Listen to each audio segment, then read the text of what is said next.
महर्षि उड़िया बाबा को भी एक उपासक ने प्रश्न किया था कि महाराज जी, मन कैसे रुके? तो उड़िया बाबा ने उत्तर दिया, नियम पालन से। यदि हम नियम पर दृढ़ रहें तो मन हमारा क्या कर सकता है? नियम तो परमात्मा देखता है। हम लोग नियम पर दृढ़ नहीं रहते, इसी से हमारे देश की दुर्दशा है। संध्या वंदन तक का नियम जाता रहा है। भजन करने के लिए नियम की बड़ी आवश्यकता। हाँ, बड़े नियम की आवश्यकता है। तो जैसे प्रातः काल से सायंकाल तक की हर व्यक्ति की अपनी एक दिनचर्या होनी चाहिए। ऐसा नहीं कि आज हम 4 बजे उठे, कल 7 बजे उठे, पर फिर मन को आप कंट्रोल नहीं कर पाएंगे। मन के लिए एक दिनचर्या होनी चाहिए कि हमको 10 बजे सोना है, 4 बजे उठ जाना है। तो फिर 4 से 4:15 नहीं होना चाहिए, 4 बजे उठ जाना, ऐसा नियम बना ले। और उठ करके हमको थोड़ी देर नाम जप करना है, थोड़ी देर हमें वाणी जी का गायन करना है, थोड़ी देर हमें ध्यान, एक अपनी दिनचर्या।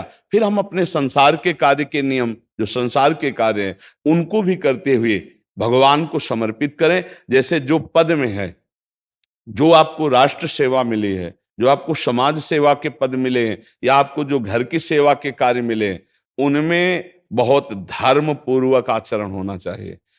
अगर आप अधर्म आचरण करते हैं, अपने पद का दुरुपयोग करते हैं, तो आप सुबह जग करके थोड़ा माला चला लीजिए, फिर भी आपका कल्याण नहीं होगा, क्योंकि आप अपने पद का, अपने सेवा का दुरुपयोग कर रहे हैं। जैसे हम जानते हैं कि अधर्म आचरण है, ये अधर्मी है, हमें पता है दोषी है, और वो हमको कुछ धन दे देता है, और हम उसको मुक्त करवाने की बात सोचते हैं, और जो निर्दोष है उसको फंसा देते हैं।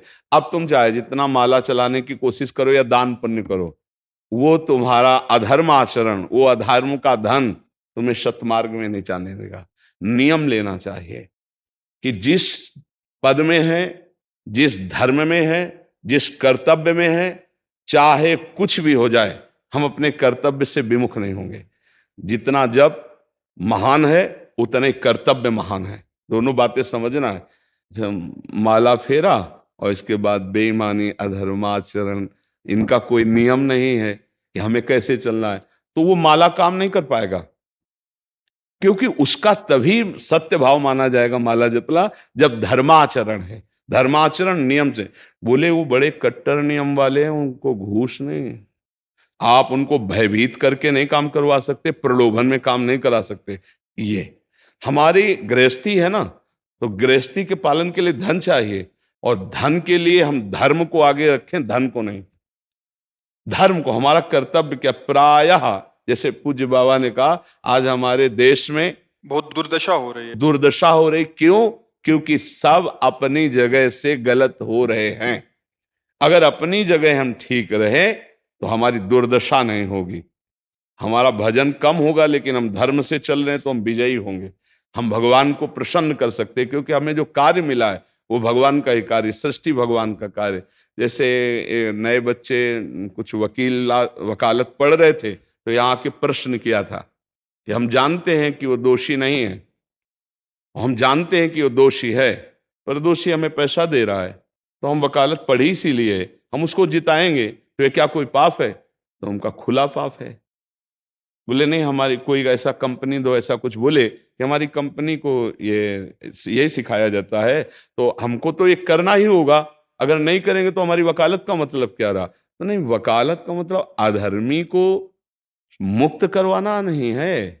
वकालत का मतलब अधर्मी के सबूत एकत्रित करके उसको दंड दिलवाना है, और धर्मात्मा को मुक्त करवाना है। अब इसके लिए आपके पास अर्थव्यवस्था अगर कमजोर भी है, तो धर्म व्यवस्था आपकी पूरी है। धर्म व्यवस्था ठीक है तो परिवार स्वस्थ रहेगा, सुखी रहेगा, भगवान आप पर प्रसन्न रहेंगे। अच्छा, फिर हमने तर्क रखा कि जैसे आपकी बहन के साथ कोई गलत व्यवहार करे, आपको पता है, और वो आपको 10 लाख रुपया घूस दे, तो क्या आप उसका पक्ष लेंगे? नहीं। तो फिर दूसरी बहन के साथ किया है। अब यहां विचार करना है ना, अपने भाई का अगर कत्ल किए हो, मुझे पता हो कि ये दोषी है, तो क्या हम पैसे से उसको मुक्त करने देंगे? लगेगा कि जान की बाजी लगा देंगे, और तुम्हें हम, ऐसे ही एक गरीब आदमी की किसी ने हत्या की है, तो आपका पक्ष बनता है। पर यह ज्ञान कहां मिलेगा? बिना अध्यात्म के ज्ञान तो मिलेगा नहीं। ज्ञान तो इस बात का मिला कि कैसे पैसा कमाया जाए। अच्छा, वो पैसा यदि अधर्म से आया है तो आपकी दुर्दशा कर देगा, आपकी बुद्धि भ्रष्ट कर देगा। तो जो बाबा कह रहे हैं कि आज हमारे समाज की बड़ी दुर्दशा हो रही, उसका कारण यही है कि हमें अध्यात्म का ज्ञान नहीं, हमें धर्म का ज्ञान नहीं, और बड़ी बड़ी गलतियां हो जाती है। बिल्कुल पता है आदमी निर्दोष है और हम धन के प्रभाव से उसको दंड दे देते हैं। वो दंडा भगवान जब आपको पलट कर देंगे तो आप सह नहीं पाओगे, उसका परिणाम बहुत बुरा होता है। तो इसलिए समाज को चाहिए अपने अपने कर्तव्य का पालन करते हुए एक नियमावली बना ले। जैसे कुछ दुकानों का नियम होता है कि वहां फिक्स रेट होता है, नहीं होता? वहां ये नहीं चलेगा कि कसम से कहते हैं कि तुम्हें हम अपना जान करके कि 100 रुपया मीटर ये मिला है, हम बिल्कुल मुनाफा नहीं ले रहे। नहीं, झूठ क्यों बोल रहे हो? दुकान खोले हो मुनाफा के लिए, झूठ क्यों बोल रहे हो? नहीं लेंगे मुनाफा, हम जितने का लाए हैं उससे मुनाफा लेंगे, पर 120 रुपया मीटर देंगे, कपड़ा बढ़िया है, नाप फिट है, इससे नीचे नहीं उतरेंगे, हमें सफाई देने की जरूरत नहीं है कि हम कसम खाते हैं या ऐसा। हम जानते हो ये बिजली है, दुकान है, नौकर लगे हैं, तो इसका मुनाफा लेने के लिए दुकान खोलें, कोई दान करने के लिए तो नहीं। तो सबको पता है मुनाफा लेगा, लेकिन एक फिक्स दाम, उसे 10-20 रुपया का मुनाफा लेकर के हम उसको बेच रहे हैं। लेकिन झूठ क्यों बोले? बोले झूठ के बिना धंधा नहीं चलता। नहीं, ऐसा नहीं है। अब असत्य बोलोगे तो उससे जो आपको मुनाफा मिलेगा वो आपकी बुद्धि भ्रष्ट करेगा, और सत्य है कि मुनाफा के लिए है वही चीज, और आप एक फिक्स रेट में दे रहे, बढ़िया है। अब अगर आप कोई मिलावट करके भोजन सामग्री दे रहे हैं, आपको पता है, तो जो खाने वाले के हृदय में बैठे हुए भगवान है वो तुम्हारे जीवन में मिलावट कर देंगे, तुम्हारा जीवन महान दुखमय हो जाएगा। ये कहां समझा जाता है? एक आदमी सिंथेटिक दूध बना रहा है, उससे कहो ये अपने बच्चे को पिला, नहीं पिलाएगा। फिर ये दूसरे का बच्चा जब पिएगा तो उसकी हालत क्या होगी? दूसरे शरीर में जाएगा तो हालत क्या होगी? वो केवल धन की बुद्धि रख रहा है। एक आदमी घी में केमिकल मिला रहा है, एक ऐसे अभक्ष पदार्थ मिला है, वो स्वयं नहीं खाएगा, लेकिन वो होटलों में भेजा जाएगा, हजारों लाखों लोग खाएंगे, बीमारी बढ़ेगी, उसको रुपया से मतलब है। ये चीज, ये दुर्दशा हर जगह धर्म का ज्ञान न होने के कारण फैल रही, नहीं फैल रही। एक मरीज बीमार है, असली दवाओं में पैसे ज्यादा है, नकली दवा लेकर के असली के दाम में बेच देना, उसको बिल्कुल फायदा ना होना। लेकिन परमात्मा देख रहा है, तुम जानते हो नकली दवा है, वो तो नहीं जानता बेचारा, ज्यादा पढ़े लिखे नहीं, किसान आदमी गांव का आया है, तुमने दे दिया और उसने पैसा दिया असली के। अब वो पैसा तुम्हारी बुद्धि भ्रष्ट करेगा, तुम्हारे परिवार में कलह पैदा करेगा और तुम्हारा पतन कर देगा। ऐसे हर डिपार्टमेंट में, हर विषय में यदि हम अपने धर्म से चले, अपने सत्य से चले और थोड़ा भी भजन होगा, वो आपको उत्तम गति प्रदान करेगा। पर ऐसा कहां समझ में आ रहा? अध्यात्म के बिना भला ऐसा समझ में आएगा? तो इसीलिए कह रहे हैं हमारे देश की दुर्दशा हो रही। पूर्वजों में पहले ये था कि हमारा धर्म नहीं जाना चाहिए चाहे प्राण चले जाएं, हमारा चरित्र नहीं जाना चाहिए चाहे सर्वस्व नष्ट हो जाए। आज इसकी कोई परवाह नहीं, तो उसी से बुद्धि भ्रष्ट हो जाती है, जीवन एक पशुवत आचरण वाला हो जाता है, और वो अपने को बड़ा सुखी समझने लगते हैं कि हमारे पास बड़ा वैभव है। लेकिन प्यारे, उस दिन को याद करो जिस दिन तुम्हारा आखिरी समय होगा, ना तुम्हारा फार्म हाउस जाएगा, ना महल तुम्हारा जाएगा, ना बैंक बैलेंस जाएगा, ना कोई व्यक्ति, और ना ये शरीर। अब तुम्हारे कर्म तुमको भोगवाएंगे। उस समय की कौन याद करता है?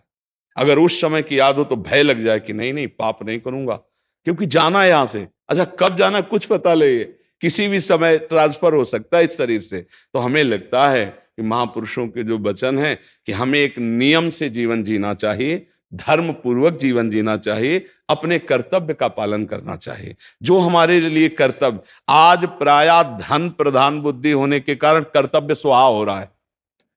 एक विद्यालय में विद्यार्थी के लिए जो गुरु पद में बैठा है, उसका क्या कर्तव्य है? वो अपने कर्तव्य को भूला हुआ है। भला छोटे छोटे विद्यार्थियों को, जिनकी नींव पूरे राष्ट्र सेवा में, समाज सेवा में ये बन सकते हैं, अगर उनको हम सही शिक्षा नहीं दी तो उनका पूरा जीवन बर्बाद हो जाएगा। अगर उनको हम गलत सपोर्ट कर दिए तो उनका पूरा जीवन बर्बाद, क्योंकि नया जीवन है। और जगह जगह अपने अपने कर्तव्यों का यदि पालन किया जाए तो पूरा समाज सुखी हो जाए। लेकिन कर्तव्यहीनता आ रही, कोई अपने कर्तव्य को नहीं समझ रहा है।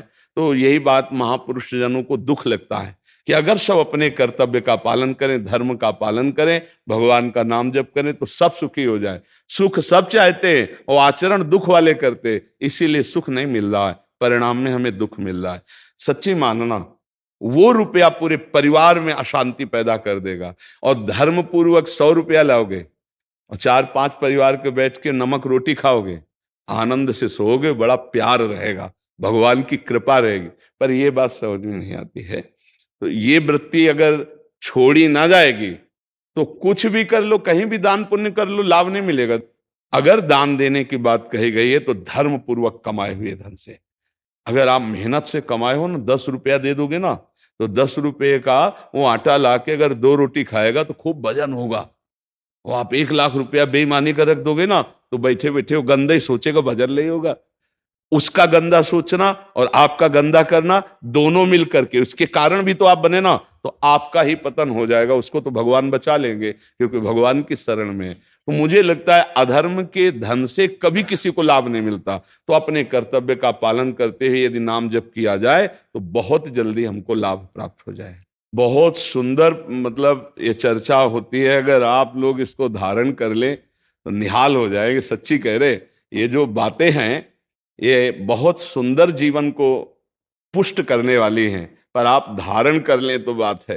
नहीं नहीं तो जैसे लाभ दिखाई दे रहा 50,000, तभी बातें भूल जाओगे, ये बातें अच्छी नहीं लगेंगी।